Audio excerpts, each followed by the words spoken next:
कविताको शीर्षक छ सपनाभित्रको मेरो जादुकोट। सपनाभित्रको देश अनि त्यो भित्रको कर्णाली, जहाँ प्राकृतिक स्रोतको भण्डार बनिन्छ, हो त्यही भित्रको मेरो जाजरकोट। सपनाभित्र एक जाजरकोट छ, जहाँ आँसुहरू कविता बन्छन्, जहाँ हावाले गीत गाउँछ र मनले आकाश छुन्छ। त्यहाँ न त घाउ हुन्छ न त युद्धको आवाज, सबैको आँखामा उज्यालो र दिलभित्र शान्तिको राज। वा मेरो जाजरकोट।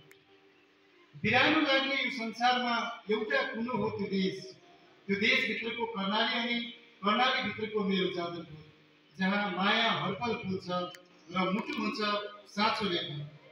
त्यो देश खोजिरहेछु म कवितामा, गीतमा, सपनाभित्र, अनि त्यही भित्रको कर्णाली र मेरो जाजरकोट।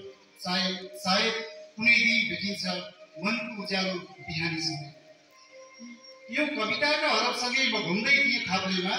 एक्कासी भेटिन्छ, ऊ भन्छ म अभागी, अनि म चिन्दछु र भन्दछु ओ मेरो जाजरकोट। ऊ कराउँदै भन्छ म अभागी हुँ, किन भनेको जाजरकोट। ऊ ठुलो स्वर भन्दै भेरी नगरतिर हेर्छ, किनकि नजिकै छ म अभागी। मेरो नाम जाजरकोट। पहाडको छाती चिरेर बगेको नदी जस्तै मेरा आँसु बगिरहेछन् चुपचाप। मैले सदौरा पोथीको इतिहास थियो, वीरताको गाथा, संस्कृति र पहिचान, तर आज भित्तामा टाँगिएको चित्र चाहिँ म मौन छु, निरीह, अनुत्तर। सडक बनाउने आश्वासनले धुलो खायो, स्कुलमा राम्रो कुर्सी छैन, अस्पताल छ त्यहाँ पर औषधि छैन, र नेताको भाषण चिल्लो मिठो र खोटो। आमा बच्चा बोकेर 3 दिनको यात्रा गर्छिन् कुशी, कालीकोट र जुनीचाँदी जस्ता ठाउँमा उपचारको लागि, र मैले हेर्नुपर्छ नासारी र लास। म अभागी, किनभने म जनताको भलोभन्दा पार्टीको पोस्टर बने। मेरो छातीमाथि राजनीतिक तमासा चले, कलमहरू बिके, मिडियाहरू मौन भए, र म आफ्नो अस्तित्व बचाइरहेछु कविताभित्र मात्र।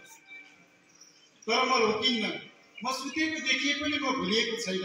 म फेरि उठ्नेछु जब मेरो माटोबाट सच्चा छोरा जन्मिन्छ र भन्छ म अभागी होइन, म क्रान्तिकारी। भूकम्पको गर्जन सुनेर मेरो आकाश फाट्यो, धरती चिरेर झरे जब छानो, त्यही दिनबाट म अभागी भएँ। बालकले आमालाई रुँदै बोलाए, बुढी आमाले आँखा उठाइरहेकी छन् नदी, तर कुनै ओखती छैन। सधैँ सरकार आउँछु भन्ने राहत, दोस्रो किस्त आउँछ भन्ने आशा मात्र। त्यही प्रतीक्षामा बाँच्दै मेरो जाजरको राजा काठको टेकोमा अडिएको छ। जनप्रतिनिधिहरू चाहिँ टहरामा बसेका मान्छेसँग खुसी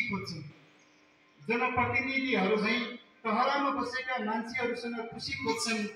राजधानीका ठुला महलमा, ठुला तारे होटलमा सेमिनार गर्छन्।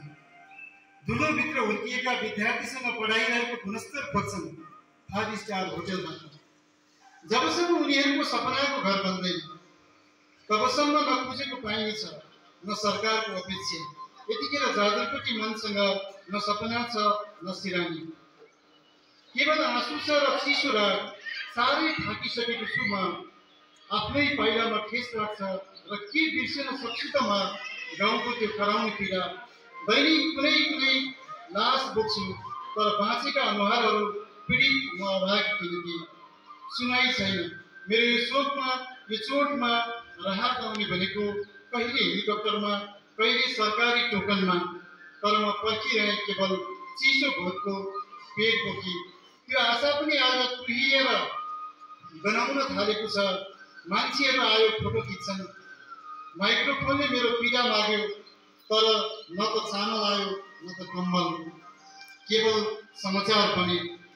जाजरकोटको पीडा, राज्यको लाज, हातमा नक्सा, मुखमा बाचा, तर सडक पुरानै छ। गैरीखालीबाट यता आउँदा डोल्पा सडक हेर्नुहोस् त, तर सडक पुरानै छ, फोहोर त्यस्तै छ, अनि हामी बोल्छौँ सुन्दर जाजरकोट। र म सोच्छु कुन युगमा छु म? मानवता छैन अनि न्याय कहाँ छ? आशा एउटा तारा थियो, भूकम्पपछि त्यो पनि खसेर गयो। अब त सूर्य नउदाउने डर छ, किनकि उज्यालो पनि कहिल्यै यहाँ टिक्दैन। रुख हरियो नभएर सुक्छ, आँसी बनाउने आरम बन्द हुन सक्छ, हटाउँदा ठोक्ने हात भाँचिएको छ। मन्दिरमा अब घन्टी नबज्न सक्छ, पीडामै बाँचेकाहरू शान्ति नमिलेपछि मन्दिर जाने केका लागि, मन्दिर जाने केका लागि। धन्यवाद।